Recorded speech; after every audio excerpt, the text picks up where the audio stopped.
Hello everyone, welcome to education rise.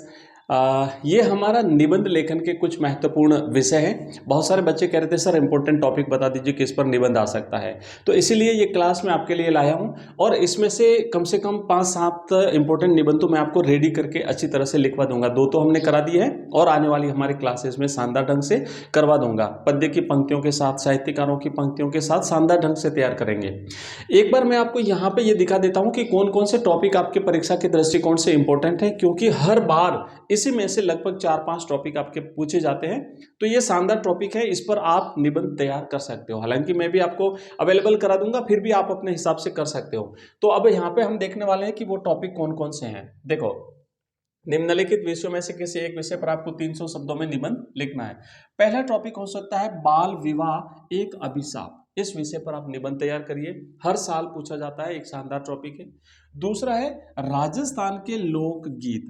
इस विषय पर निश्चित रूप से टॉपिक बनता है। और चूंकि राजस्थान के जो बोर्ड एग्जाम हमारा जो हो रहा है ना, तो इस पर और भी अलग टॉपिक बन सकते हैं। जैसे मान लीजिए यहाँ पे बन सकता है राजस्थान में जल का संकट, है ना, राजस्थान में जल संकट या पानी की कमी, राजस्थान में जल संकट, आप इस विषय पर लिखेंगे। ये इस प्रकार आप लिख सकते हैं। राजस्थान में जैसे लोकगीत है ना, पर्यटन उद्योग, आप राजस्थान की जो विभिन्न पर्यटन स्थल हैं, पर्यटक स्थल हैं, उसके बारे में एक निबंध तैयार कर लीजिए। और इसके अलावा बहुत सारी चीजें हैं, तो उस पर आप जो है वो निबंध तैयार कर सकते हैं। इसके अलावा एक सबसे इंपॉर्टेंट है, वो है पर्यावरण प्रदूषण, कारण और निवारण। एवरग्रीन टॉपिक है, हर परीक्षा में, हर टाइप के जो एग्जाम होते हैं वहां पे इस प्रकार का निबंध तो पूछा जाता है। यहाँ तक कि RAS IAS लेवल तक भी पूछा जाता है पर्यावरण प्रदूषण, और आपकी परीक्षा में भी इस पर विषय पर पूछा जा सकता है। इसके अलावा प्रौद्योगिकी, वर्तमान समय की आवश्यकता। भाई टेक्नोलॉजी जो है ना, अभी टेक्नोलॉजी का जमाना है, अभी AI का जमाना है, कंप्यूटर, विज्ञान, प्रौद्योगिकी, अंतरिक्ष, हर चीज में हमें जो है वो टेक्नोलॉजी की आवश्यकता पड़ती है। इसीलिए ये इंपॉर्टेंट टॉपिक है, वर्तमान में इस जो है बिल्कुल प्रासंगिक विषय है। इस विषय पर आप एक निबंध तैयार कर सकते हैं। इसके अलावा भ्रष्टाचार एक विकराल समस्या। कई बार जो है ना, विशेष रूप से ये जो भावी युवा पीढ़ी है उससे इस प्रकार की आकांक्षा आशा होती है कि भाई आप ये इस प्रकार की जो समस्या है ना, इसको कैसे रोकोगे, भ्रष्टाचार को किस तरीके से नियंत्रित करोगे, भ्रष्टाचार से कैसे बचा जा सके, तो इस विषय पर निश्चित रूप से पूछा जा सकता है। उसके बाद नेक्स्ट टॉपिक है हमारा राष्ट्र निर्माण में नारी की भूमिका। महिलाओं पर निश्चित रूप से एक टॉपिक बनता है, बालिका शिक्षा पर आ सकता है, नारी सशक्तिकरण पर आ सकता है, राष्ट्र निर्माण में महिलाओं की भूमिका पर एक निबंध जो है वो आपसे पूछा जा सकता है। ये शानदार टॉपिक है, इंपॉर्टेंट टॉपिक है, इस विषय पर आप निबंध तैयार करेंगे।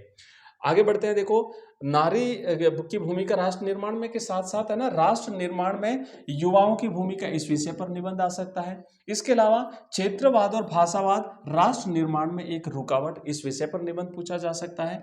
कैरियर डे, वर्तमान समय में इसकी क्या उपयोगिता है, निश्चित रूप से इस विषय पर आ सकता है, क्योंकि अभी बेरोजगारी की समस्या दिनों दिन बढ़ती जा रही है। तो इसको रोकने के लिए कैरियर डे मनाया जाता है। आप सभी को याद होगा, अभी स्कूलों में, हमारे सभी स्कूलों में अलग अलग अवसरों पर, अलग अलग दिवसों पर कैरियर डे का आयोजन होता है। सरकार भी इस पर पूरा ध्यान देती है ताकि स्वरोजगार पैदा किया जा सके, युवाओं को रोजगार की सही दिशा प्रदान की जा सके। तो इस विषय पर आपको टॉपिक दिया जा सकता है, आप निबंध तैयार कर सकते हैं। इसके अलावा वोकेशनल एजुकेशन, छात्र हित में उपयोगिता, ये आजकल सरकार इस पर बहुत ज़्यादा जोर दे रही है। और आप में से बहुत सारे बच्चे ऐसे होंगे जिनकी स्कूलों में वोकेशनल एजुकेशन चलता है, जहाँ पे उनको कंप्यूटर सिखाया जाता है, जहाँ पे उनको इलेक्ट्रिक के बारे में जानकारी दी जाती है। बहुत सारे अलग अलग कोर्सेज जो है वो सरकार ने शुरू किए हैं, ताकि जो बच्चे हैं वो 12वीं करने के बाद या कॉलेज करने के बाद में जो है वो स्वरोजगार कर सकें। तो ये जो है वो शानदार टॉपिक है। इसके अलावा और भी जितने भी टॉपिक है ना बच्चों, मोस्ट इंपोर्टेंट है, इसी में से आपको 4-5 टॉपिक मिल जाएंगे, ध्यान रखना। अगला है योग, वर्तमान समय में इसकी उपयोगिता, सबसे इंपॉर्टेंट टॉपिक है, इस पर तो प्रश्न आना ही आना है, इस विषय पर तो निश्चित रूप से पूछा जाएगा, इसलिए आप इसे याद कर लें। बेरोजगारी एक गंभीर समस्या, इस विषय पर हम कर चुके हैं। जैसे पर्यावरण प्रदूषण हमारी समस्या है, वैसी की वैसी बेरोजगारी है। और उसी तरीके से एक जो है भ्रष्टाचार, ये इस प्रकार की कुछ समस्या है। जैसे बाल विवाह है, तो कुछ सामाजिक, कुछ आर्थिक, कुछ राजनीतिक, कुछ इस प्रकार की जो समस्याएं, इस विषय पर आप तैयार करें। पर्यावरण प्रदूषण हो गया।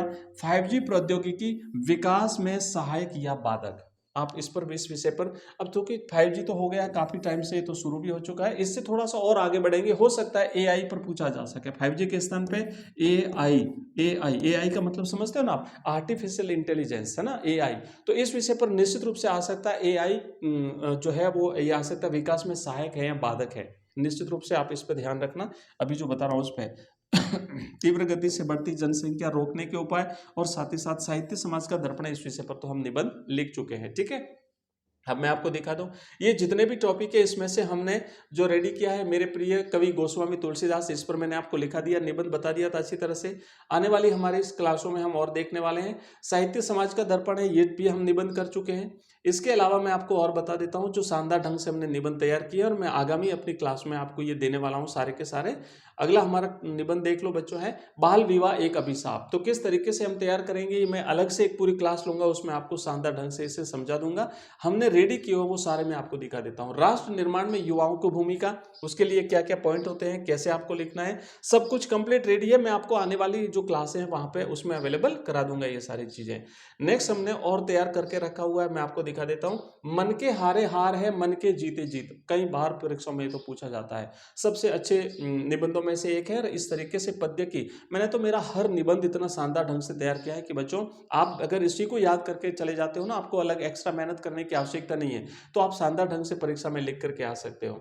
इसके अलावा देखो, हमने बीच बीच में पद्य की पंक्तियां डाली है, पॉइंट डाले हैं, पॉइंट वाइज लिखना बहुत जरूरी होता है। इससे क्या होता है, एक तो आपका निबंध शानदार लगता है और एक साथ ही साथ जो है वो इस पर एग्जामिनर पर अच्छा प्रभाव पड़ता है और आपका निबंध जो है आपको नंबर दिलवाता है। दहेज नारी शक्ति का अपमान या दहेज एक सामाजिक कलंक, इस विषय पर आप निबंध तैयार कर सकते हैं बच्चों। हमने पद्य की पंक्तियों के साथ देहरिया पर्वत भई आंगन भयो विदेश, ले बाबुल घर आपनो हम चले बिराने देश, शानदार ढंग से हमने तैयार किया है। उसके बाद मैं आपको दिखा देता हूँ और महत्वपूर्ण कुछ निबंध है हमारे पास। राष्ट्र निर्माण में शिक्षक की भूमिका, राष्ट्र निर्माण में युवाओं की भूमिका, राष्ट्र निर्माण में महिलाओं की भूमिका, है ना, इस विषय पर जो है वो निबंध आ सकते हैं। इसके अलावा मैं आपको एक और इम्पोर्टेंट जो निबंध है जो मैं आपको अवेलेबल कराऊंगा दिखा देता हूं, वो है हाँ, अक्षय ऊर्जा अपार संभावना। इस पर निश्चित रूप से निबंध आएगा, क्योंकि अभी फिलहाल आपको याद होगा प्रधानमंत्री मुक्त सौर ऊर्जा जो सरकार का एक प्रोजेक्ट है, जिस पर सरकार बहुत ज़्यादा जोर दे रही है। और आपने देखा होगा लोग अपने घरों पर अपने छतों पर जो है वो अक्षय ये जो प्लेटें हैं ऊर्जा की वो लगवा रहे हैं और उससे लाइट ले रहे हैं, बिजली उससे उत्पन्न हो रही है, उससे अपने घर की जो बिजली की खपत है उसकी भी पूर्ति कर रहे हैं और साथ ही साथ बिजली विभाग को देकर के उससे पैसे भी कमा रहे हैं। तो अक्षय ऊर्जा में आप पवन ऊर्जा कर सकते हैं, आप सौर ऊर्जा कर सकते हैं। इस पर अलग अलग प्रकार की जो ऊर्जा होती है, जैसे सौर ऊर्जा है, पवन ऊर्जा है, जल ऊर्जा है, भूतापीय ऊर्जा है, बायोगैस है, परमाणु ऊर्जा है, ये सारी चीजें जो है वो इस तरीके से बहुत सारे टॉपिक है। अभी तो ये तो मैंने आपको इतना सा दिखाया है, तो ये सारी क्लासें मैं आपको अवेलेबल करा दूंगा। निश्चित रूप से हमारी आगामी क्लासें आप वेट करिएगा और हम शानदार ढंग से करने वाले हैं।